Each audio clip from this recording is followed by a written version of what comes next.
Informados para contar la verdad.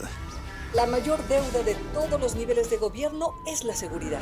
Uno de los objetivos es combatir actos delictivos. Cuando la verdad se investiga, la mentira tiembla. Yo tengo otros datos.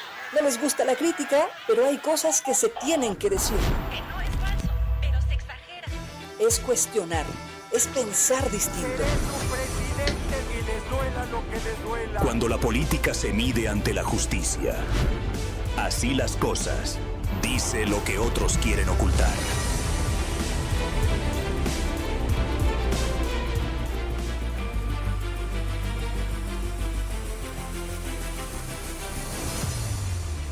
Son las 8 de la mañana con 1 minuto en el tiempo del centro de la República Mexicana. Bienvenido, bienvenida. ¿Cómo le va? ¿Cómo le fue el fin de semana? ¿Y qué tal este día de asueto con mucho frío? Hoy lunes 2 de febrero. Por cierto, Día de la Candelaria y el Día de los Tamales. Espero que le haya tocado el monito. Y si no le tocó el monito, pues que tenga muchos amigos y amigas a las que les haya tocado el monito y que pueda desayunar tamales el día de hoy, este Día de la Candelaria que se conmemora el 2 de febrero, marcando así el cierre del ciclo navideño de 40 días después del nacimiento de Jesús, una conmemoración que pues consiste justo en la presentación en el templo y lo que dice la Iglesia Católica, la purificación de la Virgen María. Bueno, hay una mezcla importante en la tradición en México, hay un sincretismo religioso entre pues la figura del niño Dios, pero también la presencia de la gastronomía original de nuestro país. Así que vamos a platicar un poquito del Día de la Candelaria y por supuesto pues vamos a insistir en los tamales, a ver si alguien nos trae tamales, a ver si alguien nos invita, Cris, allá tamales o acá. Bueno, por lo pronto, antes del antojo de los tamales, vámonos rápidamente con un resumen de la información que le estaremos compartiendo en esta mañana del lunes 2 de febrero. Estudiantes de la Universidad Autónoma de Querétaro se manifestaron este fin de semana afuera de las instalaciones de la Policía Estatal sobre Avenida 5 de febrero.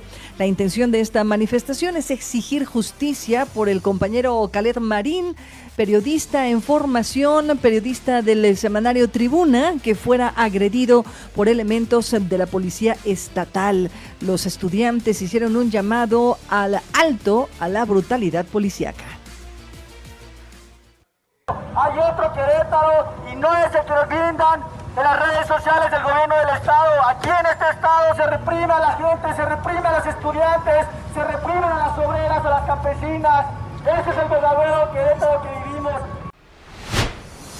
Y bueno, hablando de libertad de expresión y de agresiones en contra de periodistas, de acuerdo con la Defensoría de los Derechos Humanos en Querétaro, en lo que va de la actual administración, se ha tenido el registro de 11 quejas por hechos probablemente violatorios a derechos humanos cometidos en agravio de periodistas. Del total de las quejas, solo 3 han concluido, las demás están en un proceso, en un trámite todavía abierto.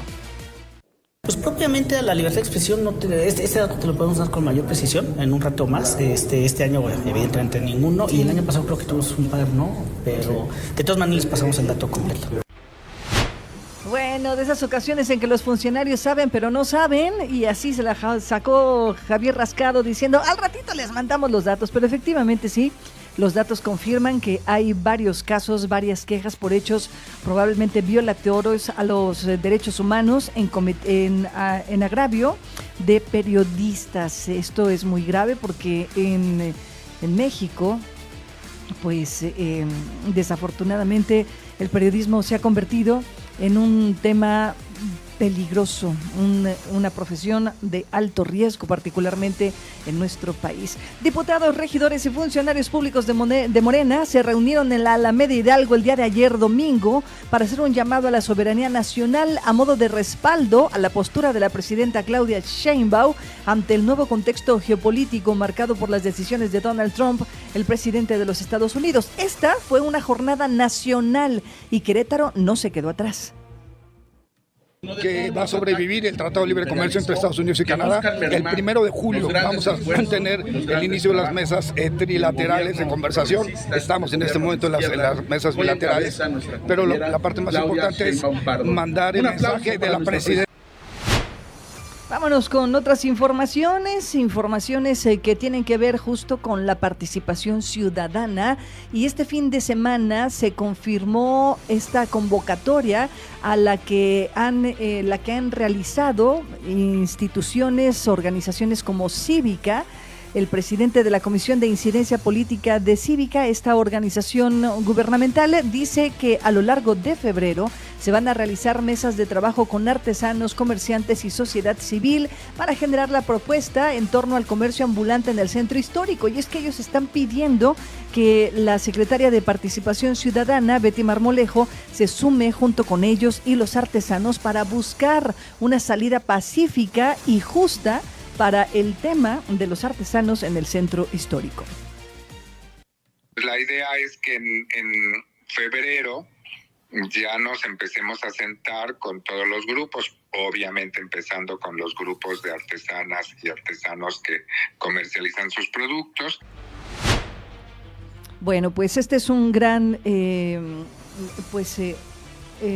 un avance que se espera en los próximos días, en las próximas semanas, para que pues justo se vaya suavizando la relación entre los comerciantes y el municipio de Querétaro. Y hablando del municipio de Querétaro, en Querétaro capital se han intervenido ya más de 80 cruces con semáforos y sin semáforo, y esta estrategia continuará en otros puntos en Avenida Zaragoza, según dio a conocer el secretario de Movilidad, Pedro Ángeles. La intención de esto es reducir considerablemente los accidentes por exceso de velocidad.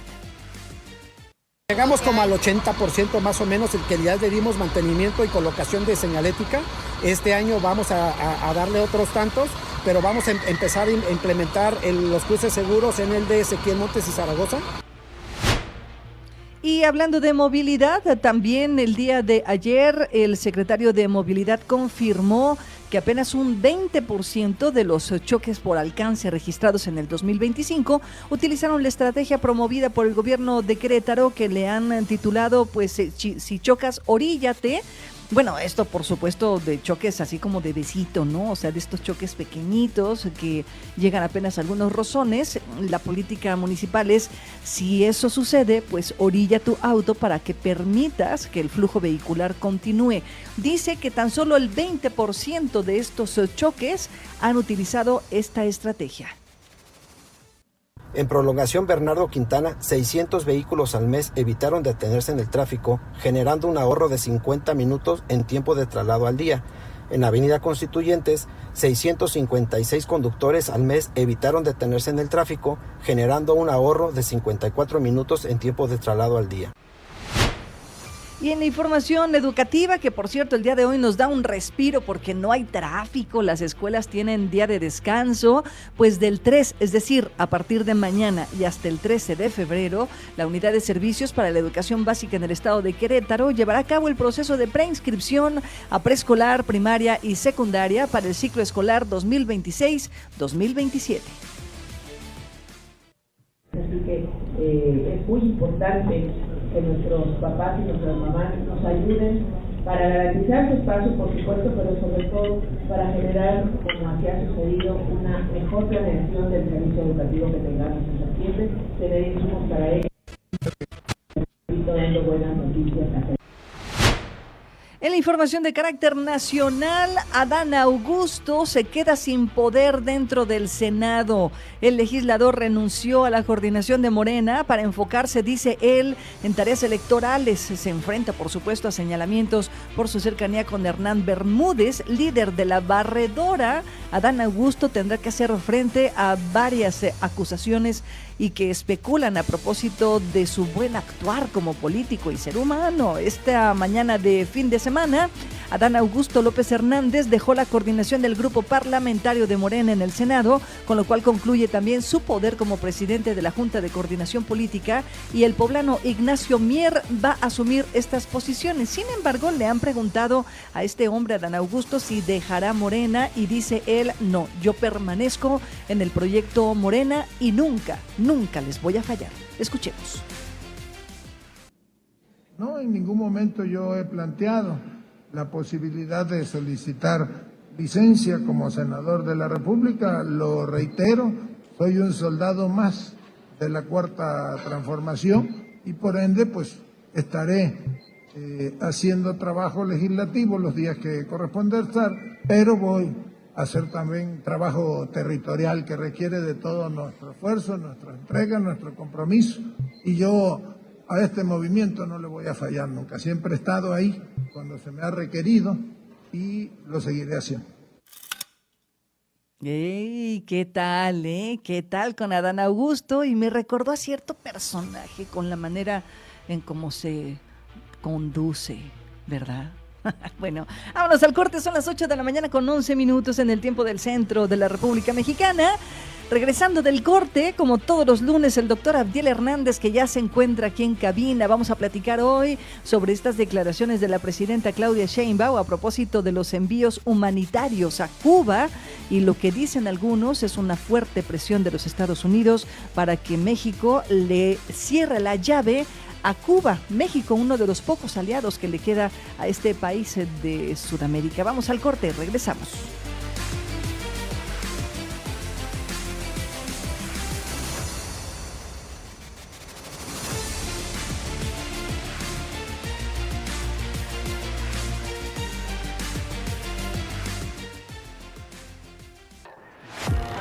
Así las cosas, donde la noticia se analiza, se cuestiona y se entiende desde todos los ángulos. Continuamos. Como todos los lunes, aquí se encuentra el doctor Abdiel Hernández, doctor en estudios latinoamericanos, y hoy vamos a platicar del Día de la Candelaria. No te creas. Súper. Para que se nos sigan antojando los tamales, mi querido Abdiel. ¿Cómo estás? Buenos días.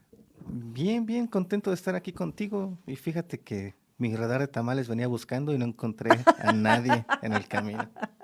No, pues es que ya todos se acabaron. Sí, muy temprano. Muy temprano, hombre. La gente que no mandó a hacer los tamales, pues hoy en la mañana sale a comprarlos a los carritos, ¿no? Uh-huh. A los carritos de tamales que venden en cada crucero. Pero bueno, más allá de los tamales, vamos a platicar hoy de esta relación que parece que le está complicando la vida a la presidenta Claudia Sheinbaum, es decir, unas declaraciones fuertes las del presidente de los Estados Unidos en semanas anteriores. La semana pasada se exacerba esta relación tensa entre Estados Unidos, la propia presidenta Claudia Sheinbaum, que dice que las decisiones que se toman respecto del petróleo pues son decisiones soberanas, ¿no? Y esto lo dice en este contexto de cerrarle la llave, si me permites decirlo así, metafóricamente hablando, a Cuba, esta isla que yo diría está hoy viviendo sus peores momentos a lo largo de la historia. Si ya de por sí la pasaban mal, me parece que con la llegada de Donald Trump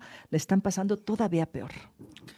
Sí, políticamente Cuba en estos momentos está peor que en los momentos que Fidel Castro empezó. Bueno, estuvo la invasión a Bahía Cochinos, claro. Momentos muy tensos en los que el pueblo cubano salió a defender su revolución, pero justo ahora, digamos, las cosas están cambiando con Donald Trump de una manera muy interesante en un contexto muy complejo, pero demasiado complejo porque cada vez salen más cosas que uno dice... ¿Y ahora por dónde? Sí, ¿no? Y con la liberación de los nuevos archivos de Epstein, como que de repente nos llenamos de mucha más información que curiosamente va dándole más forma a las estrategias que Donald Trump ha ido llevando. Okay.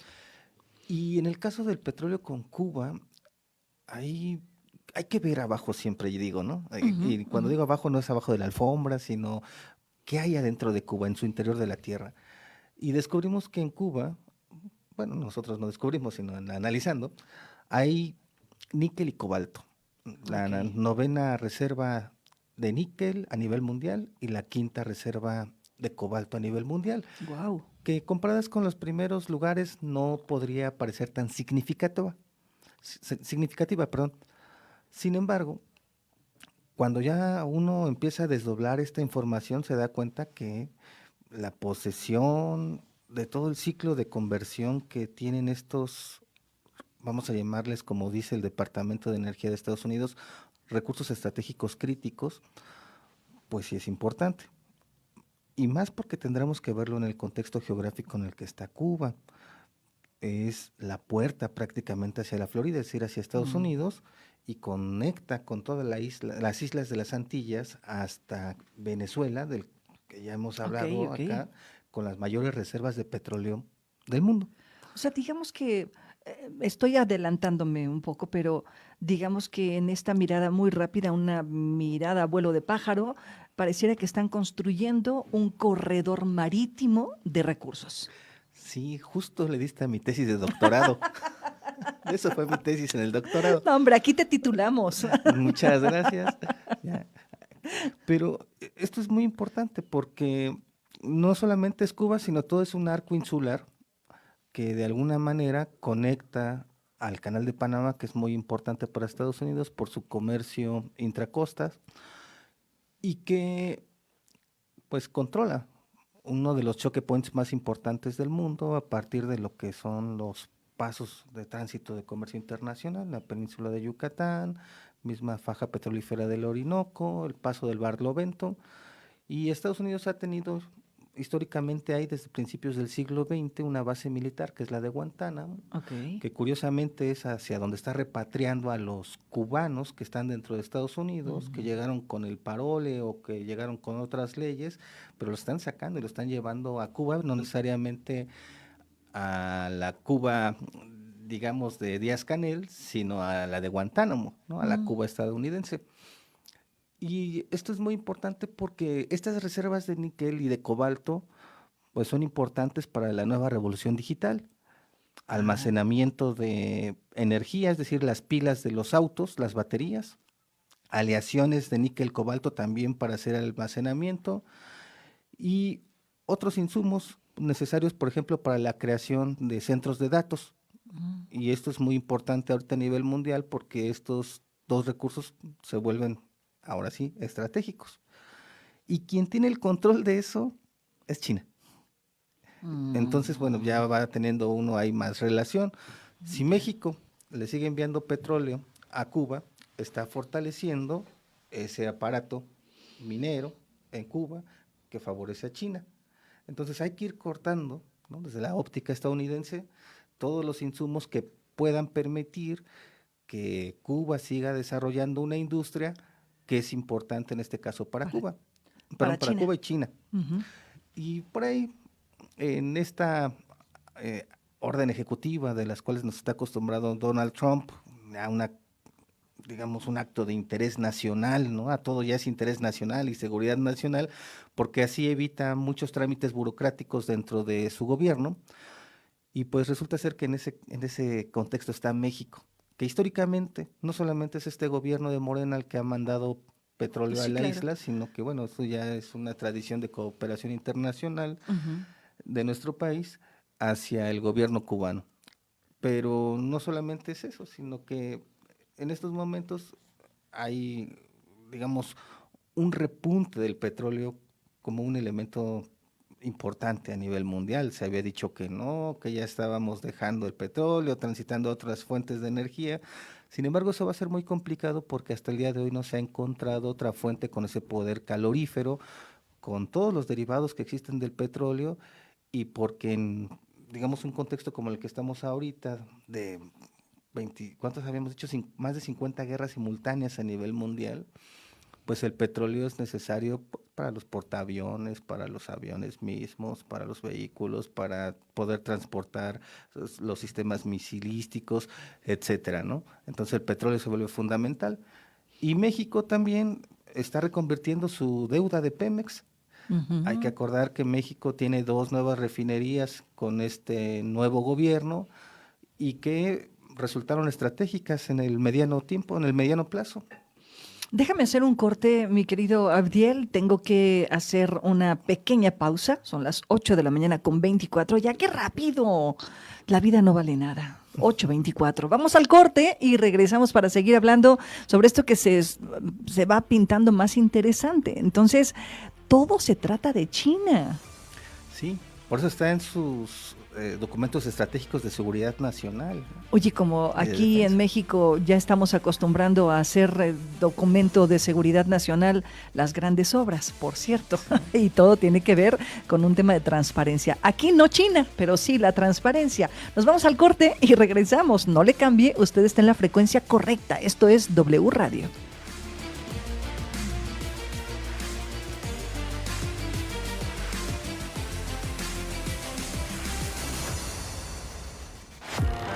Así las cosas, donde la noticia se analiza, se cuestiona y se entiende desde todos los ángulos. Continuamos.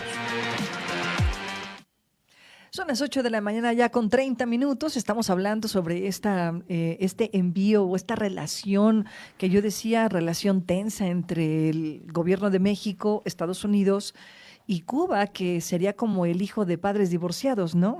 Porque finalmente Cuba depende de los ingresos de todos los productos que ingrese de otras partes del mundo. China es el único que me parece ha mantenido su alianza con Cuba al 100%. México a lo mejor ha disminuido a lo mejor algunas cosas, porque me parece que las declaraciones de Claudia Sheinbaum cuando dice enviaremos por razones humanitarias, le agrega un dejo de condicionamiento, ¿no? En lugar de decir, bueno, pues esta es una política de política pública, digamos, de solidaridad con otros países. Bueno, yo así lo miro, doctor, pero tú eres el experto. Bueno, cuando uno empieza a analizar la economía cubana, te das cuenta que no es tanto así. Sí hay empresas canadienses, francesas, de Países Bajos que invierten en Cuba, no en la gran cantidad, no son grandes empresas como estamos acostumbrados. De hecho, Google tenía un centro en La Habana, pero después con algunas negociaciones iban a tender un cable de fibra óptica hacia Florida por decisiones de seguridad nacional, porque China podría desde ahí empezar a intervenir en Estados Unidos. Se impidió que ese cable de Google conectar a la isla. De hecho, ahorita con Donald Trump las remesas se pararon, hay una repatriación, lo decíamos hace un momento, incluso de aquellos cubanos que hay uno muy especial, un youtuber que se tatúa a Trump aquí en el cuello, lo repatriaron, ¿no? Ok. Pero, digamos, México tiene una tradición, lo decíamos hace un momento, histórica, desde el embargo, ¿no? A mediados del siglo XX, ¿no? Se ha opuesto a ese embargo, ha utilizado precisamente en esta cuestión de divorcio a Cuba como un elemento de contrapeso para negociar precisamente con Estados Unidos. La relación ha sido muy importante desde la época de Carlos Salinas de Gortari, ¿no? Había un recibimiento muy especial con Fidel Castro. Oye, pues ni más ni menos Andrés Manuel trajo doctores cubanos para atender la pandemia, por ejemplo. Sí, durante la pandemia se hicieron ahí algunos convenios respecto a esta vacuna Abdala, ¿no? Durante la pandemia. Y bueno, muchos de estos médicos iban a lugares recónditos, ¿no? Un poquito repitiendo esas hazañas en el Congo que también los médicos cubanos atendían, ¿no? En esos lugares inhóspitos donde prácticamente nadie quería entrar, ¿no? Sí. Acceder. Históricamente lo han tenido ahí, ¿no? Se le llama una racionalidad humanitaria, que de hecho México apela también a esa, pero en otro sentido, ¿no? Por ejemplo, intercambiar petróleo por alimentos o petróleo por este tipo de servicios. Es decir, no es una cooperación internacional a secas, ¿no? Si hay una reciprocidad, probablemente no del mismo tiempo, porque si no, no fuera cooperación, fuera intercambio, y que pues se ha visto envuelta también históricamente por las presiones estadounidenses, ¿no? Y que en estos momentos cobra, digamos, otro matiz de continuar las cosas como estaban antes de todo esta desclasificación nueva de los archivos de Epstein. Seguramente en esta agenda estaba Cuba como uno de los elementos centrales para poderse apoderar políticamente del territorio, ¿no? nada más que, al igual que en Venezuela, no hay un clamor interno que permita al gobierno estadounidense garantizar que una vez tomado el gobierno, el pueblo pueda sublevarse y decir que ahora todos somos capitalistas, odiamos el castrismo, etcétera, ¿no? No hay esas condiciones. Sí, no, a mí me parece que en Cuba la gente está más preocupada sobreviviendo, ¿no? Porque prácticamente se están muriendo de hambre y creo que esa condición no les permite pues entretenerse en una nueva revolución. Sí, hay mucha carencia en Cuba.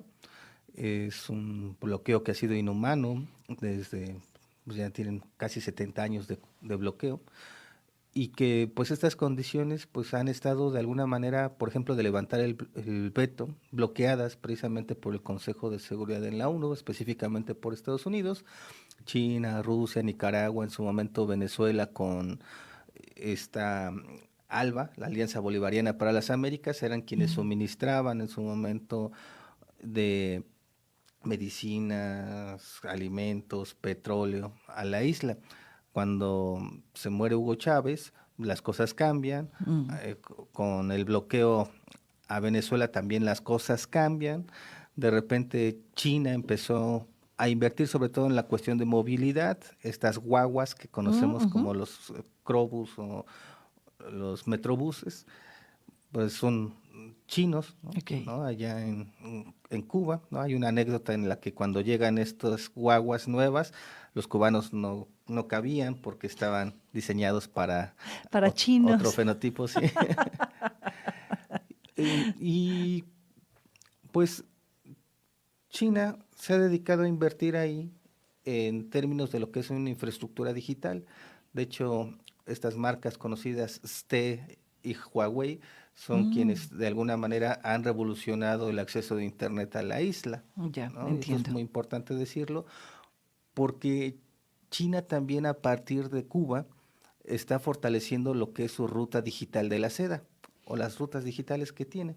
Y una de ellas es muy importante porque a partir de Cuba se puede tener un clave digital que le permite monitorear prácticamente lo que está alrededor del Gran Caribe, ¿no? Y esto es algo que lo sabe Estados Unidos. Claro. Y pues no lo permite, ¿no? Porque prácticamente es su zona inmediata geográfica.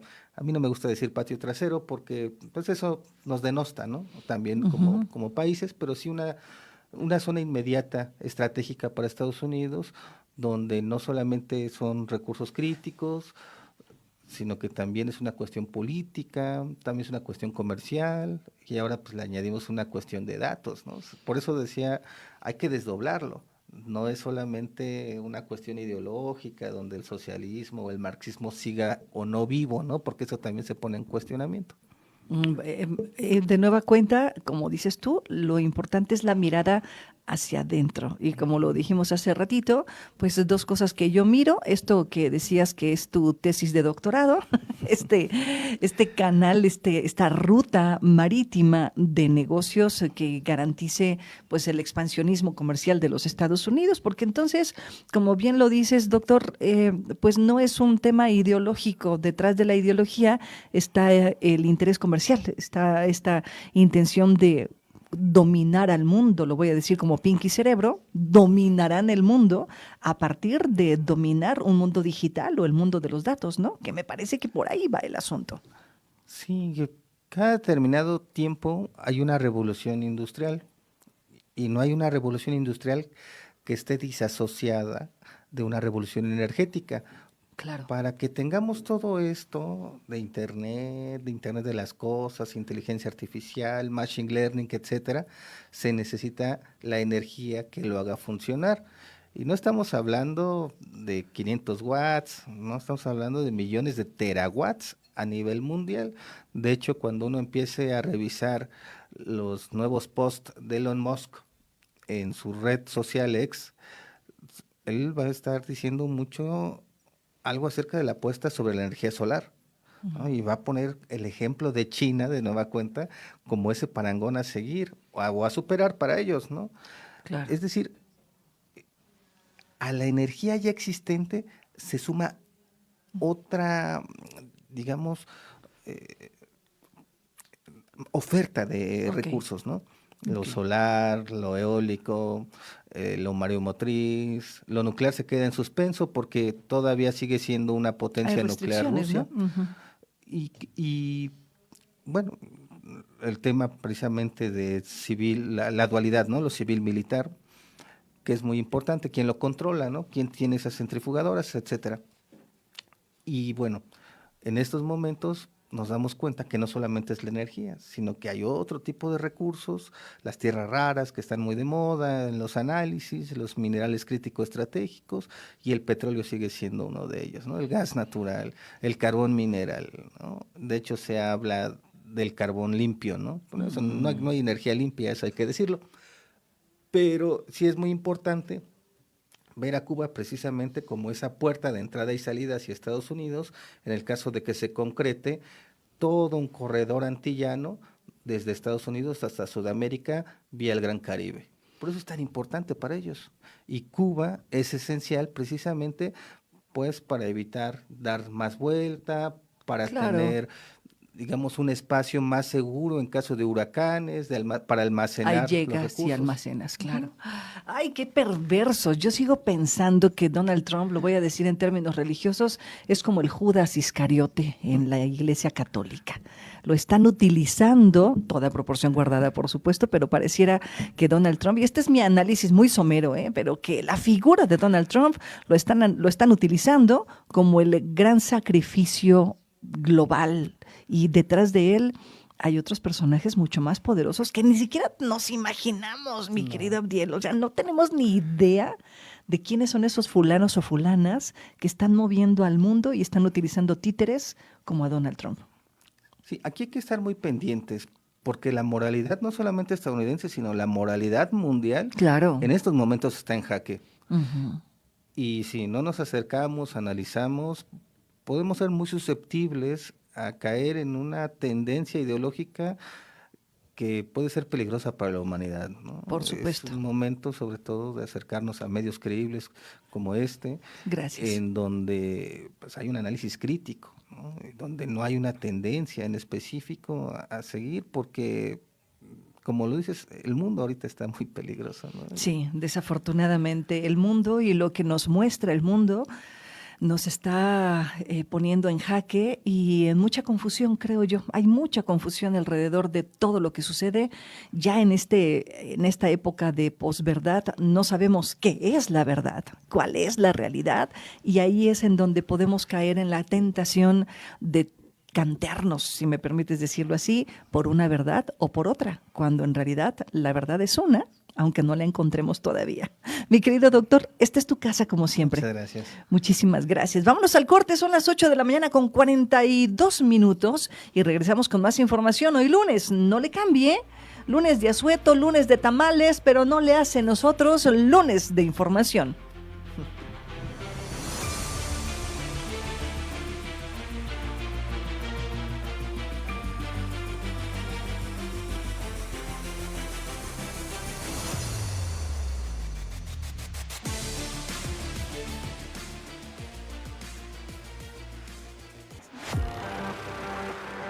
Así las cosas. Servimos para informar. Informamos para servir. Continuamos. Aquí en el estudio está mi querido Eduardo Chávez Hidalgo, presidente de la Canacope, la Cámara Nacional de Comercio en Pequeño aquí en Querétaro, y vicepresidente nacional de la Concanaco Servitur. Ya no se me olvida, ya mi no querido se te olvida, Lalo. Ivonne. ¿Cómo están? Muy buenos días a todos los que nos escuchan en esta mañana fría. Oye, fría y se antoja. Yo insisto que con este clima se antojan tamales y atole. Sí, es fría y candelaria. Exacto. Ay, qué no, bárbaro. hoy vengo inspirado. Hoy vienes inspiradísimo. Es fría y candelaria porque, bueno, quiero decirles que vamos a tener una muy buena derrama económica derivado propiamente del Día de la Candelaria, porque obviamente todos y cada uno de los mexicanos el día de hoy somos una sociedad consumista, pero al mismo tiempo tradicionalista, y entonces, debido a, obviamente, la presentación del niño en el templo, pues hoy va a haber una buena derrama económica. ¿Tienes un cálculo más o menos? Más o menos hay un cálculo de aproximadamente 75 millones de pesos nada más. O sea, nada más. Nada más. Nada más 75 millones. Oye, explícame. Y yo creo que hay que mandarle un fuerte saludo y un fuerte abrazo a todos nuestros amigos comerciantes que se dedican al comercio del tamal y del atole, y principalmente amigos que este día les vaya padrísimo. Enhorabuena, que sea realmente, que vendan todo. Oye, sí, justo te iba a decir justo eso, porque pocas veces nos entretenemos en mirar al comerciante, al que genera, no solamente el producto. O sea, Sí. es decir, la derrama económica por lo general la pensamos en función del producto, de la venta, de la mercancía. Así es. Pero todo lo que tiene que hacer una persona para poder vender un producto. No, mira, es realmente, bueno, lo hemos estado platicando, ¿no? Es realmente un verdadero viacrucis. Desde que empiezas a tener la idea y a generar tu idea de qué es lo que piensas hacer, hasta que llegas a tener tu permiso, tu licencia de funcionamiento. Y esa labor de emprendimiento, porque no es otra cosa más que una labor de emprendimiento, es realmente muy riesgosa, ¿no? Porque tú lo platicabas, ¿no? O sea, 7 de cada 10 empresas se nos mueren al año, ¿no? Entonces, ¿por qué? Porque pues, no tienen esa resiliencia propiamente, ¿no? Que aunque el empresario siempre se ha caracterizado por ser resiliente, ¿sí? Bueno, a veces fracasan en el camino. Claro. Entonces, es bien difícil, pero hoy tenemos un tema bien diferente. Oye, un tema Hoy es un tema que le complicado, afecta al consumidor y es un tema que le afecta al comercio. Y bueno, son los famosos impuestos. Y quiero decirte que ahí hay un impuesto que es medio escabroso y medio difícil. Bueno, los gobiernos dirían que ni es escabroso ni difícil, porque Bueno, pero se es que soban las manos cuando recibiéndolo. los gobiernos ya encuentran el significado de lo que es el IEPS, ya, dice, mi labor recaudatoria es ahora mucho más simple. Claro. Porque quiero decirte una cosa, por ejemplo, por ahí decían que tú ya sabes quién, decía que obviamente si eliminábamos el impuesto sobre producción y servicios, especial sobre producción y servicios, pues bueno, la gasolina iba a estar en 10 pesos, ¿no? Y es muy cierto, pero déjame platicarte, amiga, que el impuesto especial sobre producción y servicios es un impuesto que obviamente el Ejecutivo Federal y el Legislativo hacen con él lo que se les pega a su regalada gana. Y quiero decirles por qué. Porque miren, así como nos ponen el IEPS en la gasolina, quiero decirles que por cuestiones de salud nos ponen el IEPS. Entonces dicen, ok, hoy vamos a darle un alza o un incremento a los cigarros. Por cuestiones pero también por cuestiones de salud nos dicen. A los refrescos. A los refrescos. Pero ¿sabes una cosa? Realmente el IEPS tiene un cálculo, quiero decirles, que bueno, o sea, que hagan un incremento del impuesto para disminuir el consumo. Pero realmente, o la naturaleza misma del IEPS, te lleva a que tú hagas un cálculo de impuesto en base a la inflación que tuviste conforme al año pasado anterior. A ver, barájamelo más sencillo porque ya me perdí. A ver, mira. ¿De qué estábamos hablando? A ver, otra vez. Miren, el impuesto especial sobre producción y servicios es un impuesto que trae el gobierno federal a través del Ejecutivo, obviamente, que lo presenta normalmente por parte de la Secretaría de Hacienda a través del SAT, y que lo sancionan a través propiamente del Legislativo, y que entonces cada año se hace un análisis propiamente de esos productos y servicios que se llegan a generar, y entonces empezarles a aplicar un incremento en su tasa de impuesto. Y entonces esa tasa de impuesto o ese impuesto que se aplica, la naturaleza misma del impuesto dice que no tiene que rebasar la inflación que se generó en el año inmediato anterior. Ya, ¿Estamos? perfecto. Sí, o sea, esa es la naturaleza misma del impuesto. Sí, ¿sale? entiendo. Pero puede ser que no aumente, o sea, no nada más tiene que aumentar. Pero aparte de esto, estos impuestos no se van de manera general sobre los productos y servicios, sino que se van de manera específica. Por ejemplo, la gasolina, ¿no? La gasolina tuvo un incremento y ya ven lo que les estaba platicando, a lo mejor de manera cotorra, pero es muy cierto. Si nosotros le quitáramos el impuesto especial sobre producción y servicios a la gasolina, estaríamos pagando como 10 pesos, no es que 9.50. Y entonces, si usted que es consumidor como yo del cigarro, el 1 de enero Nosotros pagábamos 82 pesos por una cajetilla de cigarros. ¿Ya cuesta 82 pesos No, una cajetilla? No, espérate. Pagábamos 82, ahora pagamos 104. Entonces, si nos vamos al incremento propiamente del impuesto en base a la inflación anterior, híjole, créanme que no fue así, ¿verdad? No, Porque, claro. a ver, ¿tú sabes de cuánto fue la inflación?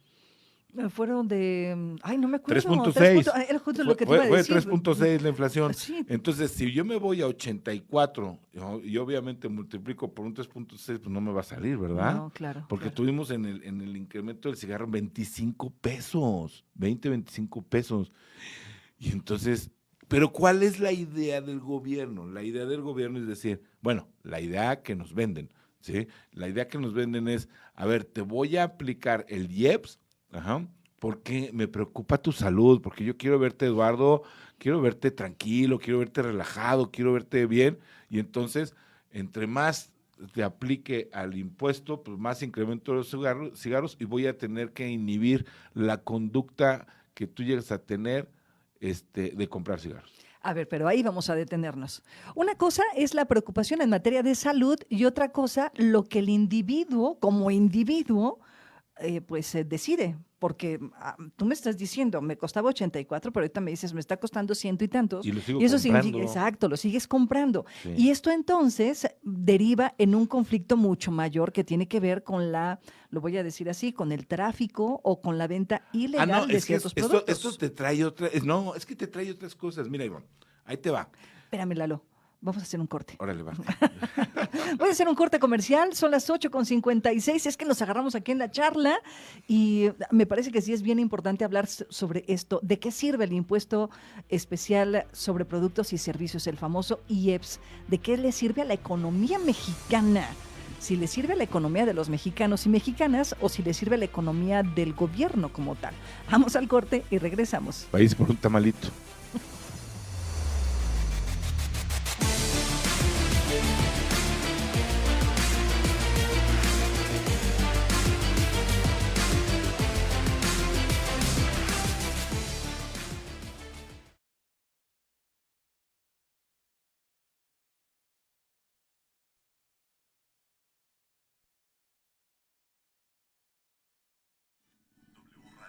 Entonces más de año nuevo. Regresamos Entonces 9:02. dices, pues no, pues Gracias, mira, Cris. Sí. ahora no me voy a comprar tanto, después voy a comprar tanto. Entonces empieza, igual con el refresco.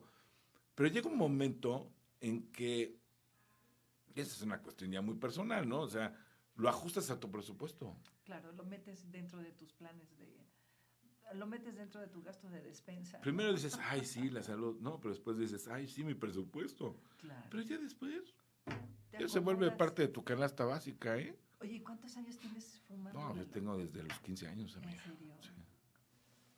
¿Y usted, Raquel, fuma? No. ¿Y entonces? ¿Cómo convencerlo? No. Hay cosas más profundas. Ahorita te voy a acusar en la radio. ¿Sí? Ay, Lalo, qué barbaridad. Pero entonces no, o sea, cero que pase por tu cabeza dejar el cigarro. Es que fíjate que te voy a decir una cosa, es una de las cosas que más me encantan. Ya, ok. Pero digamos que el tema económico no te inhibe para nada. O sea, No. te acomoda. Pero fíjate que a mí el cigarro es algo muy curioso. Bueno, es que, por ejemplo, ahorita tuvimos una reunión. ¿Cuándo fue? El sábado en la casa, ¿no? Y ahí sí me eché mis cigarritos, ¿no? Ajá. Pero si yo no tengo reunión en la casa, el fin de semana, yo dejo el viernes a las 3 de la tarde el cigarro y lo tomo el lunes en la mañana. Okay. Pero, por ejemplo, hoy es día de asueto, hoy no lo tomo No lo y ya. tomas, claro. O si lo tomo hasta en la noche. Ya. O hasta mañana en la mañana, ¿no? Entonces, pero no estoy así de, necesito un cigarro. No. Ok. No. Y bueno, fíjate, eso es curioso respecto de ti, pero hay otras personas que hacen lo que sea por conseguir una cajetilla de cigarros y conseguirla más barata. Sí. No, pero ahí viene el tema, es que vienen muchos temas, amiga, vienen el tema del contrabando, el tema obviamente del consumidor que tiene que adaptar su presupuesto, o más bien que lo adapta. Oye, y sobre todo los comerciantes que tienen que comprar el producto, supongo yo, a cierto precio. Sí, pero espérate tantito, pero por ejemplo, si te sube el IEPS de la gasolina, pues obviamente la afectación que le generas al comercio porque tiene que transportar sus productos.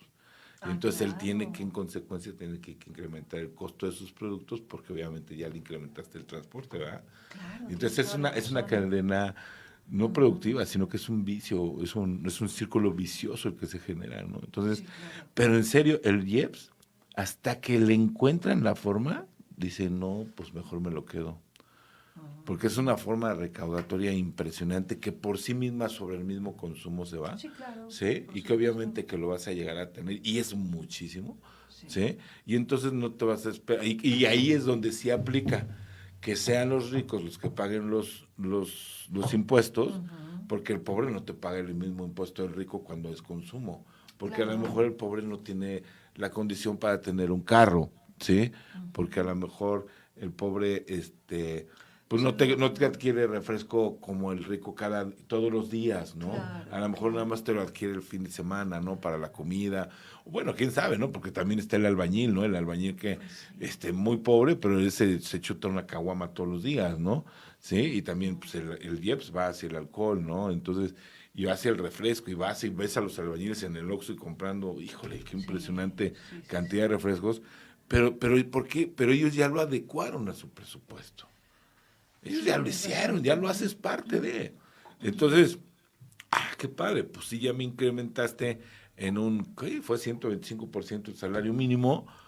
Sí, pues sí, estuvo padrísimo, pero pues no tengo más plata aquí bailando porque tengo mayores impuestos, ¿no? Exacto, o sea, incrementan los salarios, pero los impuestos incrementan exactamente. Sí, tengo un mayor poder adquisitivo, cierto, pero pues también incrementan los impuestos. Y sobre eso, pues obviamente tengo que pagar más, y entonces ahí es donde afecta el salario, afecta la inflación. No que te incrementen el salario te va a afectar la inflación, no. Es más bien el incremento de los impuestos. No, yo incremento impuestos y entonces en consecuencia gasto más. A mayor circulante, mayor inflación. ¿Estamos de acuerdo? Esa es la fórmula. O sea, entre mayor circulante hay, pero el circulante no es el que tú tienes aquí en la mesa. El circulante es el que tú gastas. A mayor gasto, mayor inflación. ¿Estamos de acuerdo? Esa es la fórmula económica. ¿Sí? No, yo de economía no sé pues nada. Yo tampoco me la aprendí hace muchos años, ¿no? Me la aprendí hace muchísimos años, pero es a mayor circulante, mayor 30 segundos. Por eso es que, oye, ¿vas a tener mayor impuesto, mayor ingreso? Pues sí, pero eso no significa que vaya a tener mayor inflación, ¿verdad? Muy bien, vamos al aire. Pero ahí voy. Qué interesante. 9, 8, 7, 6, 5, 4, 3, 2, 1. Así las cosas. Servimos para informar. Informamos para servir. Continuamos. Muy bien, entonces estábamos hablando de este impuesto especial sobre productos y servicios, y particularmente en estos servicios que nos hacen daño. Bueno, a ver. Esa es Espero que ya haya ido por su atole, ¿no? y su tamalito para que nos pueda acompañar y disfrutar de esta charla. A ver, sí, efectivamente el IEPS es el impuesto especial sobre producción y servicio. Ese impuesto va dirigido propiamente a ciertos productos y servicios que se consideran propiamente importantes y que obviamente pueden ir desde el punto de vista tanto de la cuestión de la producción energética como pueden ir también hacia una situación de carácter de salud, y supuestamente no deberían de ser mayores o no se deberían de incrementar estos impuestos de una manera mayor o superior a la inflación del año anterior.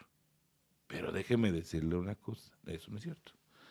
Y bueno, y por otra cosa, quiero decirle que el impuesto especial sobre producción y servicios, Ivonne, es un impuesto que se ha vuelto una medida recaudatoria muy sencilla, que cuando ya tú te vuelves gobierno, yo veía a mis amigos de la Cuarta Transformación, porque tengo amigos en la Cuarta Transformación que les mando muchos saludos.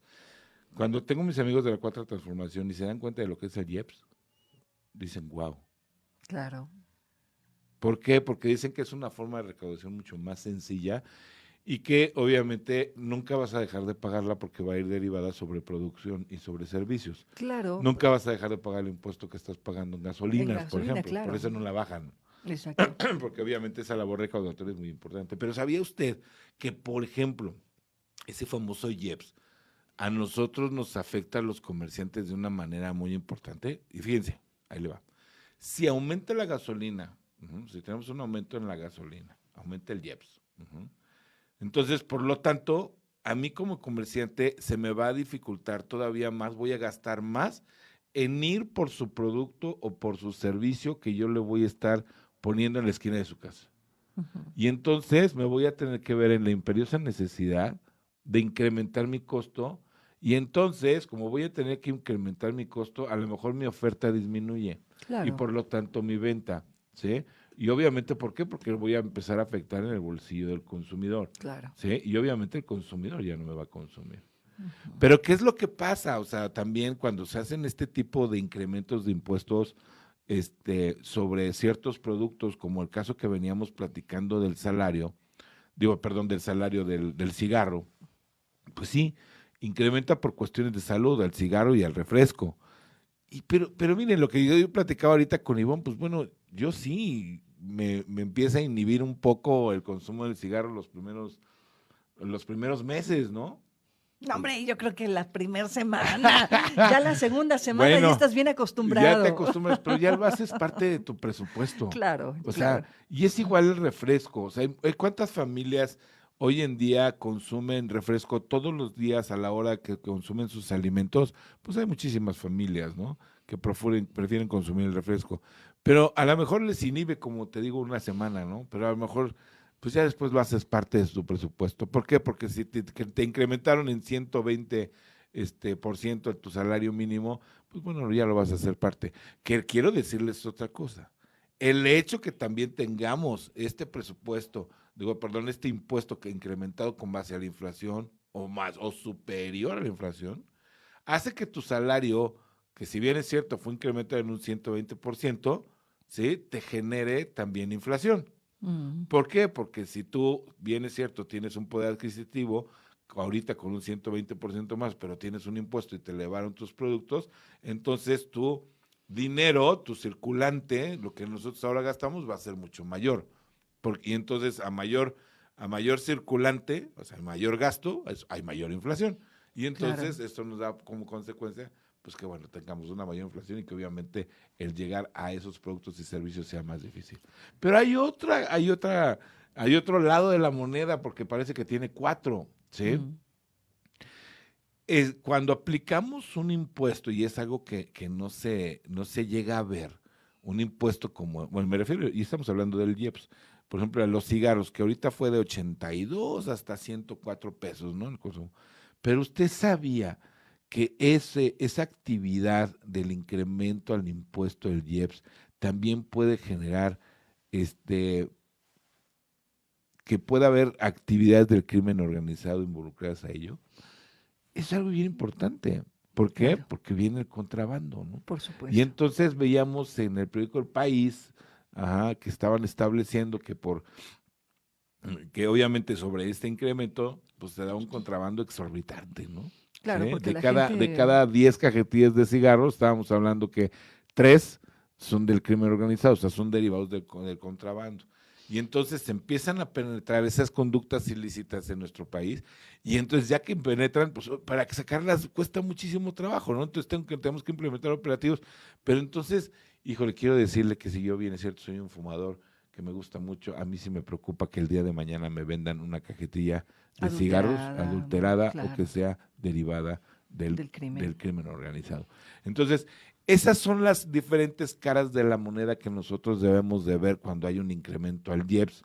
Una, la cuestión inflacionaria; otra, obviamente, cómo le afecta al comercio; otra, cómo le afecta a usted en su bolsillo; y por último, cómo es que puede estar relacionada con el crimen organizado, porque aquellos productos que son afectados por el IEPS pueden llegar a tener, en este caso, por ejemplo, en el caso de los cigarros, pueden generar contrabando.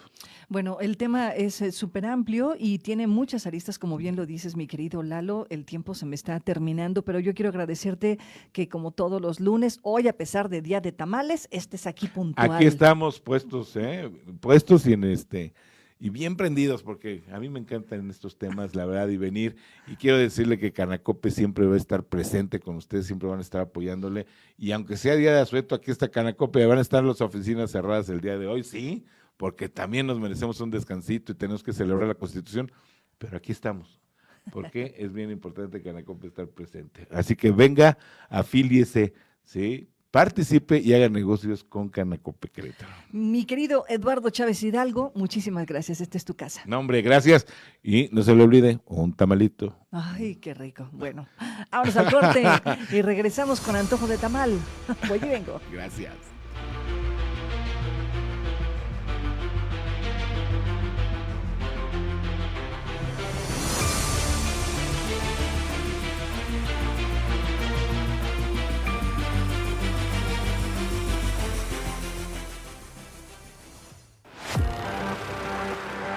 Así las cosas. Servimos para informar. Informamos para servir. Continuamos. Son las 9 de la mañana ya con 15 minutos. Gracias por permanecer en esta sintonía con W Radio. Usted está escuchando Así las Cosas Querétaro y nos escuchamos en el 1310 de amplitud modulada aquí en la zona metropolitana y en el 90.1 de frecuencia modulada en San José Iturbide. Y también nos puede escuchar a través de las frecuencias digitales en las que estamos permanentemente conectados. Usted mire simple y sencillamente, google Así las Cosas Querétaro y le va a aparecer un despliegue de plataformas digitales de radio a través de las cuales usted nos puede escuchar. Pero por supuesto, si quiere hacerlo con la señal correcta, la señal más confirmada y más segura, pues entre a Global Media y ahí va a encontrar, pues además de la página de internet en donde compartimos toda la información generada en distintos estados de la República Mexicana, también tenemos la liga de esta transmisión digital para que usted esté enterada de lo que compartimos en este espacio informativo.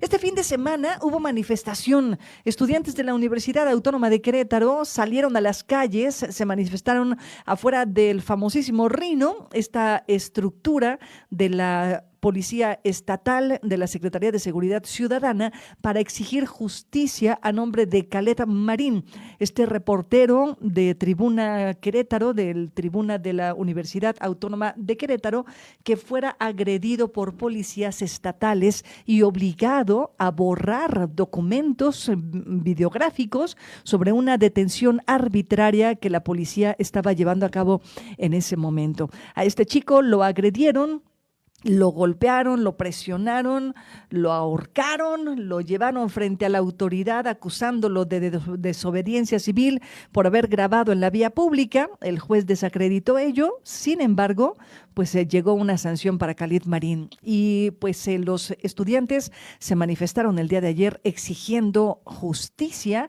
y una respuesta por parte de la autoridad. A manera de solidaridad con Caleb Marín, el estudiante de la Facultad de Ciencias Políticas y Sociales de la Universidad Autónoma de Querétaro y reportero del semanario Tribuna de Querétaro, que fue agredido por elementos policíacos, estudiantes universitarios se manifestaron pacíficamente al exterior de Rino, las oficinas de la Secretaría de Seguridad Ciudadana del Estado de Querétaro, que se ubican sobre la avenida 5 de Febrero. Por un par de minutos, el contingente detuvo el tránsito de vehículos para dar lectura a sus consignas. No es violencia, es periodismo. No es orden, es fascismo. Periodista aguanta, la UAC se levanta, por mencionar algunas de las frases. En redes sociales han circulado publicaciones en donde se vincula la movilización con el partido Morena, al señalar a algunos de los participantes como militantes y pertenecientes a grupos de choque. Sin embargo, al consultar con Caleb Marín, quien declaró que su denuncia la hizo con el objetivo de evidenciar la violencia y brutalidad policíaca, confirmó que la movilización surgió de su red de apoyo cercana, quienes a su vez son estudiantes de la UAC y que han actuado de manera independiente a sus inclinaciones políticas. Hay otro Querétaro y no es el que nos brindan de las redes sociales del gobierno del estado. Aquí en este estado se reprime a la gente, se reprime a los estudiantes, se reprimen a las obreras, a las campesinas. Ese es el verdadero Querétaro que vivimos y no no porque paguen tantos millones de publicidad el gobierno del Estado para hacer ver que el Estado es muy seguro. Claro que no es seguro. Lo que nos da inseguridad son sus policías que siempre reprimen nuestras manifestaciones. Tenemos el derecho a... Bueno, pues este fin de semana los chicos salieron a la calle, se manifestaron y lo que están exigiendo y pidiéndole a la autoridad es una explicación, pero sobre todo un acto de justicia a nombre de Caleb Marín, este chico que fuera agredido por policías estatales. Y mire, yo lo decía, si a este chico le tocó y a ellos le tocó la mala suerte de que este chico es periodista y está pues vinculado a ciertos sectores, sobre todo el sector estudiantil en la Universidad Autónoma de Querétaro y el sector periodístico, pues esto me parece es una pésima suerte para la gente de la Policía Estatal. Aquí el asunto es que la estadística no falla. Si le tocó a un periodista, a un chico periodista en formación, pues le pasa a cualquier ciudadano. Aquí el tema es que topó en un periodista y que hoy se pone en evidencia lo que era un secreto a voces, la brutalidad que opera en las corporaciones policíacas del estado de Querétaro, particularmente la Policía Estatal, que no es la primera vez que es acusada de utilizar la fuerza de manera excesiva. Hoy se está poniendo en evidencia y no ha habido ninguna postura por parte del gobierno estatal, por supuesto por parte del secretario de Seguridad Ciudadana no ha habido ninguna postura, ninguna declaración.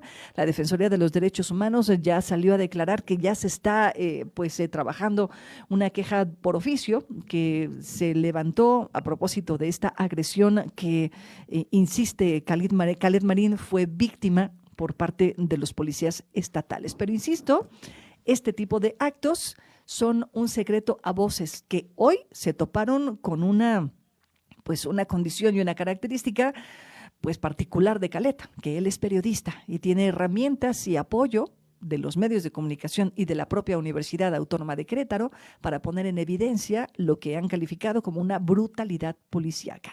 Y a propósito de esta brutalidad policíaca y particularmente lo que sucede con los medios de comunicación, la Defensoría de los Derechos Humanos reconoció que en lo que va de su actual administración, es decir, desde el 2022 que Javier Rascado tomó protesta como titular de la Defensoría de los Derechos Humanos hasta este momento, hasta el 2026, se han tenido el registro de 11 quejas por hechos probablemente violatorios a los derechos humanos cometidos en agravio de periodistas. De todas las quejas, solamente 3 han concluido ya y las demás continúan en trámite. Es decir, tenemos todavía 8 quejas pendientes de resolverse y que podrían ser pues actos constitutivos de violación de derechos humanos de periodistas. Escuchemos los detalles. Derivado del caso de agresión del periodista en formación del semanario Tribuna de Querétaro, que ha causado indignación a nivel local y nacional, la Defensoría de los Derechos Humanos de Querétaro aseguró que estará dándole seguimiento al caso con el objetivo de salvaguardar el bienestar psicológico del estudiante. En ese mismo sentido, la dependencia emitió una ficha informativa referente a los agravios en periodistas que se han registrado en la entidad. Detallaron que en lo que va la actual administración, del periodo 2022 a enero del 2026, se tiene un registro de 11 quejas por hechos probablemente violatorios a los derechos humanos y cometidos en agravio hacia los periodistas. Del total de quejas, solo 3 han concluido y 8 continúan en trámite. En 2022 se registraron 2 casos, 2023 y 2024, 4 casos. En el caso del 2025 se reportaron 0 casos y 2026 1, que es el que recientemente se ha vuelto mediático y que involucra al periodista en formación. De acuerdo con la Defensoría, es la Secretaría de Seguridad Ciudadana la dependencia que ha sido mayormente señalada como responsable, con 5 quejas presentadas en su contra. Otras instancias que figuran con una sola queja son el Poder Ejecutivo del Estado de Querétaro, la Subsecretaría de Desarrollo Político, la Fiscalía General del Estado de Querétaro y la Universidad Autónoma de Querétaro. Como parte de las autoridades municipales que han sido señaladas, figura la Secretaría de Seguridad Pública Municipal de Querétaro con 5 quejas, la Secretaría de Seguridad Pública y Tránsito Municipal del Marqués, Juzgado Cívico Municipal y el municipio de Querétaro.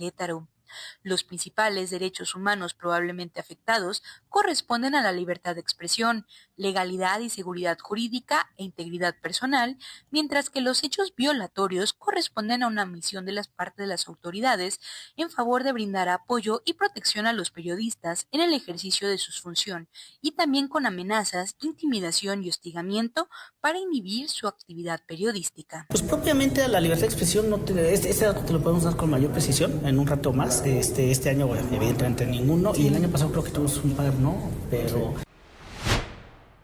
Bueno, pues así las manifestaciones de este fin de semana, las declaraciones de la Defensoría de los Derechos Humanos a propósito de estos actos violatorios de los derechos humanos de los periodistas, una ley que ha quedado pendiente en Querétaro, la Ley de Protección a Periodistas. Mire, hay que decirlo así, en Querétaro afortunadamente la violencia en contra de los periodistas, y digo afortunadamente que no es consuelo, pero la violencia en contra de los periodistas llega a censurarlos en sus medios de comunicación, dejarlos sin chamba, lo menos cambiarlos de fuente o dejarlos sin trabajo durante trienios o sexenios completos, dependiendo del personaje que esté pasando por el poder. Afortunadamente, la violencia no llega al asesinato, a la desaparición, a los golpes, salvo estos casos que, hay que decirlo también, son contados, pero que sí existen eventualmente en el estado de Querétaro. Lo cierto es que hay necesidad, urgencia de una ley de protección a periodistas, observando justo las condiciones de violencia que existen en Querétaro, que no es una violencia física, pero sí es una violencia patrimonial. Ojo, la que pone en riesgo el trabajo de quienes se dedican a los medios de comunicación. Vamos a ir al corte, son las 9:26 y regresamos en un momento más. No le cambie, está usted en la frecuencia correcta, la de W Radio. Voy y vengo.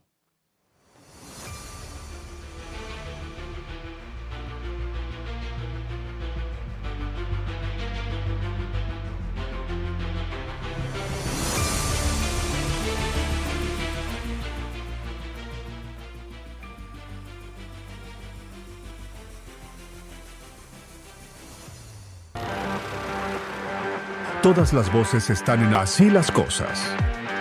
Continuamos. Aquí en el estudio le quiero agradecer mucho que en día de asueto se encuentre con nosotros Katia Reséndiz, quien es presidenta del Consejo Consultivo del Agua en el estado de Querétaro. Y es que el miércoles se hizo la presentación del programa hídrico del estado de Querétaro, un documento que hoy tiene especial importancia y que viene sobreviviendo de un contexto de mucha tensión política, lo diría yo así, Katia Reséndiz, a propósito de justo la caída o la sepultura política que le dio el gobernador del estado, Mauricio Curi, al tema del Batán. Por eso digo que viene de un antecedente político complicado este programa hídrico del estado de Querétaro. ¿Cómo estás, Katia? Muy bien, mi Clau, feliz de estar aquí en Así las Cosas, ¿no? Platicando cómo están las cosas en torno al agua, cómo están las cosas en torno a la presentación del programa hídrico. Y ahorita te platicaba fuera del aire, estoy muy satisfecha del trabajo que hemos hecho, ya estamos a punto de cumplir 3 años de la instalación del Consejo y te puedo decir que solo ha habido resultados, trabajo y mucho amor por servir a Querétaro desde esta trinchera y desde esta agenda que tanto urge. Como bien dices, se vivió un momento muy tenso después de la presentación del proyecto del Batán, pero yo creo que también fue positivo porque se detonó la conversación en torno a la búsqueda de soluciones para mejorar la situación de la agenda hídrica en el estado. Y justo para allá iba, mi querida Katia, porque efectivamente en política sabemos todo cambia. Todo el tiempo las cosas están cambiando y cuando la política se aplica como una política pública que impacta en la sociedad, pues evidentemente hay que adaptarse a lo que la sociedad está exigiendo. Si bien es cierto el tema del Batán es un tema que ya está un poco en el olvido, lo vamos a poner ahí en la cajita de recuerdos, hay algo que todavía en el estado de Querétaro no se ha resuelto y que eso apremia, urge y tiene que ver con justo la crisis hídrica que el estado de Querétaro está viviendo y cada año con mayor intensidad, Katia. Así es. Fíjate que en la presentación del programa el reto más grande fue el poder conjugar la parte social, lo que la ciudadanía nos comentó de los 18 municipios, el diagnóstico de la Sierra Queretana, del semidesierto, de la zona metropolitana, con la parte técnica, Clau. La parte, por ejemplo, del balance geohidrológico que nos hizo la UNAM, que nos muestra y nos revela cuál es la situación de los 12 acuíferos en el estado, el tema de un estudio de disponibilidad que nos hizo la UAC, el entender cómo poder anticiparnos ante los fenómenos hidrometeorológicos que ha presentado el estado. Tuvimos un 2024 de sequías extraordinarias y un 2025 de lluvias torrenciales que no captamos y que también generaron muchas pérdidas, tanto las lluvias como las sequías. Entonces, este programa es un mensaje, un llamado a, dirías tú en la parte política, a todas las fuerzas políticas a ponernos de acuerdo por el agua y a entender que este es un tema al que le tenemos que entrar. Que se tiene que politizar, yo el miércoles, lo dije, sí se tiene que politizar, tiene que estar en todas las agendas públicas y privadas. Lo que no se puede es que se partidice, que se pinte de colores. ¿Por qué? Porque tenemos que responderle a la sociedad queretana. Tenemos que estar a la altura que la sociedad hoy demanda y de las necesidades que hoy enfrentamos. Si tú te metes al estudio profundo de cuál es la situación en cada uno de los temas, te das cuenta que la solución es una o el problema es uno. Y el reto está en la gestión del agua, cómo la estamos gestionando. Ese es el tema. Entender que no solo es un proyecto, sino que es un proceso integral el que tenemos que seguir, que tenemos que entrarle de lleno a la parte legal. El agua no solo tiene un significado social, sino también legal. Tenemos que entrarle con todo, actualizar el marco regulatorio del Estado. Sí. Que eso es en lo que estamos trabajando. Hace falta modificar el código urbano. ¿Para qué? Para que los municipios tengan un diseño urbano sensible al agua, es decir, planear el crecimiento de los municipios y del estado en torno a sus fuentes de agua. No puede haber un fraccionamiento en una zona de recarga. Estamos impulsando que haya un decreto. ¿Para qué? Para que los próximos fraccionamientos o desarrollos se instalen en zonas de recarga para poder proteger las zonas de recarga.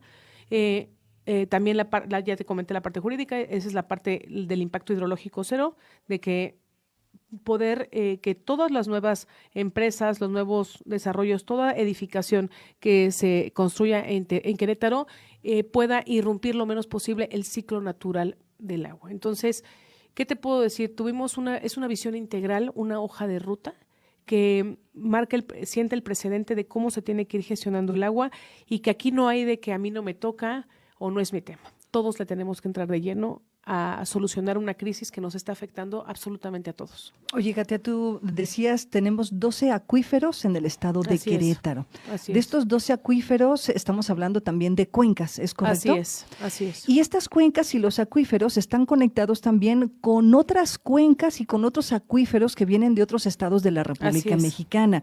Recuerdo que hace unos años había una discusión con la presa del Rialito, que en Guanajuato estaba cortando el agua que llegaba a una parte de la zona serrana. Me parece que era el río Santa María el que se estaba viendo afectado.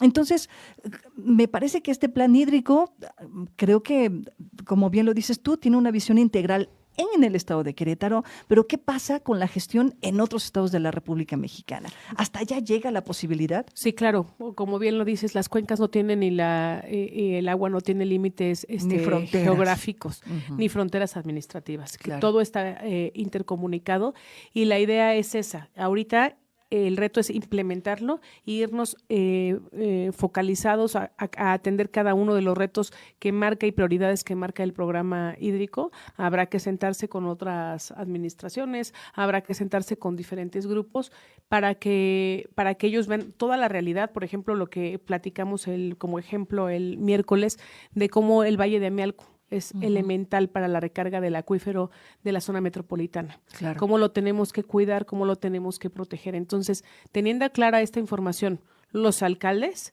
pues es momento que se pongan manos a la obra, porque sabes que es muy limitada la visión de decir a los municipios no les toca el tema del agua, porque están pensando en el tema del abastecimiento. Pero hoy el reto es mayor. No solamente estamos pensando en el abastecimiento, sino en el aprovechamiento del agua. ¿Cómo la podemos aprovechar de mejor manera para que la población no sufra por ausencia de agua o no sufra las consecuencias de una sequía o no sufra las consecuencias de lluvias torrenciales como las que vivimos en el 2025. Por supuesto. Déjame hacer rápidamente un corte de estación. Son las 9:39. Tenemos que hacer un corte comercial y regresamos a platicar en este último bloque de Así las Cosas. Justo me gustaría, Katia, rápidamente, nos quedarán unos 10 minutitos. Me gustaría que abordáramos justo cómo implementar el plan. Yo siempre le digo a mis colaboradores, una cosa es el trabajo de nalga, el trabajo de escritorio, y otra cosa es salir a la calle, ejecutarlo y encontrar las herramientas adecuadas para la ejecución de ese plan. Que en el camino habrá modificaciones seguramente, pero ya hay una ruta, como lo dices tú. Así es. Vamos al corte, regresamos, no le cambie, usted está en la señal correcta, la de W Radio.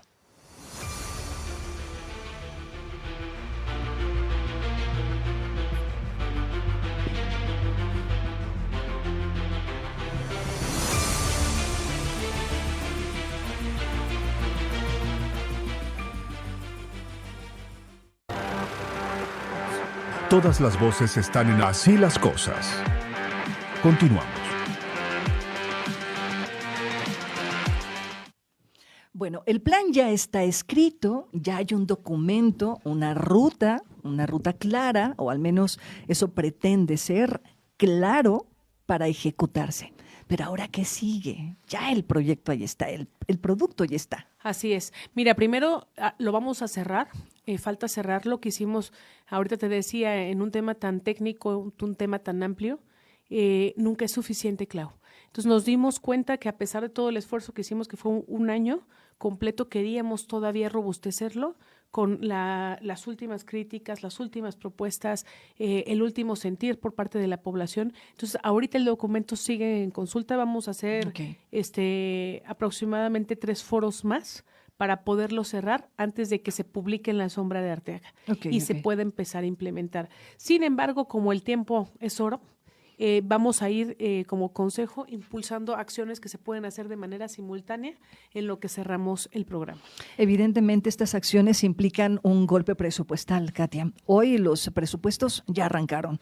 ¿Estos presupuestos implicaría una mirada distinta para el 2027? ¿O tú crees que hoy los presupuestos municipales y estatal están dispuestos para participar en el plan hídrico? Mira, yo veo que hay muchos alcaldes que están dispuestos, muchos alcaldes que dimensionan lo que esto significa, y ahora sí que vamos a trabajar con quien quiera trabajar, con quien crea en la causa, con quien vea esto como una herramienta de prevención, como una herramienta de futuro. También que entienda que finalmente el programa hídrico fue un instrumento y es un instrumento de gobernanza. Tenemos que entender que hoy sin la gente no podemos nada, que la primera línea de batalla en la agenda hídrica tiene que ser la ciencia, tiene que ser la academia, y este programa rinde homenaje a ello. Entonces, la idea ahorita es cerrarlo, trabajar con todas las instituciones que fueron parte de este programa. Quiero decirte que la verdad es que me siento muy honrada y muy agradecida de las 50 instituciones que se sumaron a la construcción del programa hídrico. Como te dije ahorita, fue mucho trabajo, fueron muchas horas, no solamente de arrastrar el lápiz y de hacer análisis, sino también de tocar puertas de muchas instituciones, de tocar la puerta de comunidades, de ir con los 18 presidentes municipales para poder enriquecer toda esta información. Entonces, es una información que te puedo decir que está alimentada de todo esto que hoy tenemos que buscar materializar y que tenemos que impulsar con el trabajo de las 50 instituciones que hoy forman parte del programa. Técnicamente, ¿cuál es el punto más, digamos, destacado o más? Te lo voy a poner así, Katia, dos puntos. El primero, ¿cuál es aquella acción que tú consideras que es la más sencilla de implementar? Y la segunda, ¿cuál es la acción más complicada o más cara de implementar que tiene el plan hídrico? Ok, mira, te puedo decir que la más es que es una muy buena pregunta, porque es sencilla en cuestión de que no requiere dinero, pero requiere mucha voluntad política. Y es impulsar toda la regulación que estamos proponiendo en el programa hídrico. Okay. Necesitamos la voluntad política de las fuerzas de los diferentes partidos en la legislatura para poder reformar lo que nosotros estamos impulsando que se reforme. Entonces, no cuesta ni un peso, pero sí esa voluntad. Entonces, esperemos, yo pondría esa como la más fácil, porque yo creo que en todas las legisladoras y legisladores hay esa conciencia. Tenemos un antecedente de que nos invitó la Comisión 2030 al Congreso y que fueron 18 de 25 diputados. Esperemos que esa misma convocatoria tenga la reforma a la ley. ¿Por qué? Porque pues, la regulación es esa intervención del Estado que la agenda hídrica necesita para mejorar la gestión. Entonces yo pondría esa como la piedra angular. Okay. La más importante, no la más importante, todas son importantes, pero más bien la más prioritaria. La más prioritaria sería la regulación y sería la más fácil porque no requiere dinero. Entonces por ahí queremos empezar. Okay. Y en la parte técnica, en cuestión de política pública, lo que nosotros estamos proponiendo del impacto hidrológico cero es que todos los sectores entiendan que tienen que hacer algo y poner algo de su parte para que cambien las cosas, y eso sí requiere dinero. Tener sistemas de captación de agua pluvial requiere recurso, claro. Exactamente, que los desarrolladores estén dispuestos a ceder un poco para poder captar más agua es algo indispensable, y por parte de la industria también. ¿Cuál es la ventaja? Que en este camino pues vimos mucha voluntad por parte de los diferentes sectores que yo creo que tenemos que tomar en cuenta. Y una más, el reto de tecnificar el campo. Tenemos 53,000 hectáreas de riego en el estado, aproximadamente está tecnificado un 30%, entonces hay que buscar que en esta administración al menos quede tecnificado un 50% para que podamos aprovechar más el agua. El sector agropecuario es un sector satanizadísimo, pero también no dimensionamos que son los que más agua regresan al ciclo natural del agua y que tenemos que voltear a verlos para maximizar el retorno de agua a nuestros mantos. Entonces, esa sería una estrategia por la que se puede ir empezando. Fíjate, estoy recordando mientras te escucho que durante los años 90, me parece, si no es que en los 80, tuvo un gran boom los famosísimos kibbutz en Israel. Y pensemos en Israel. Israel es un país en donde no hay agua. Así es. Y sin embargo, han logrado tecnificar el campo, producen pues todo lo que consumen, no necesitan importar, exportan y tienen una tecnología, eso desde los años 80. ¿Y por dónde crees que empezaron? Y aparte me haces ese comentario, acabo de terminar un libro que se llama El agua, de Seth Siegel, que habla justamente de cuál fue el caso de éxito en Israel. El campo, empezaron por ahí. Algo más profundo y filosófico que a ti te va a gustar. Ahora. Empezaron con la conciencia de girar el crecimiento de Israel en torno al agua. Okay. Y ese es el capítulo 1, o sea, cómo girar la nación en torno al agua. Entonces, cuando hay ese nivel de conciencia en el que todos van hacia ese objetivo, es fácil, Clau. Entonces, claro, sí. Nosotros como consejo ya pusimos ahí el programa, ya juntamos a todos los que teníamos que juntar, ya hicimos ese exhorto, ese llamado a toda la población. Entonces, lo único que falta es esa conciencia y esa voluntad para ejecutar ese programa que no es del consejo, es de Querétaro, para gestionar el agua de manera integral. Ay, mi querida Katia, me quedo con muchas ganas de seguir platicando contigo. Ahorita te hago una propuesta fuera del aire que se me está viniendo a la mente. Ya son las 9:54 y tengo que cerrar este espacio. Lo cierto es que me quedo con un entusiasmo aquí en el corazón, con la idea de justo de a través de la comunicación colaborar de tal manera que la gente entendamos lo importante que es el agua en nuestras vidas. Porque si lo entendemos como seres humanos, como ciudadanos de a pie, entonces asumimos la bandera de la exigencia frente a las autoridades. Así es. ¿No? O sea, es decir, si a mí me pega en mi interés personal, por supuesto que voy a exigirle a la autoridad, oye, ayúdame a resolverlo. Completamente. ¿No? Y mira, la verdad es que hay que decirlo, ¿no? Ahora sí que me honora quien honor merece. Me acaba de recibir el sábado el gobernador, interesado en el tema, es alguien que está muy preocupado por la gestión del agua, en lo que queda de esta administración, empezar a sentar el precedente de que las cosas se pueden hacer diferentes.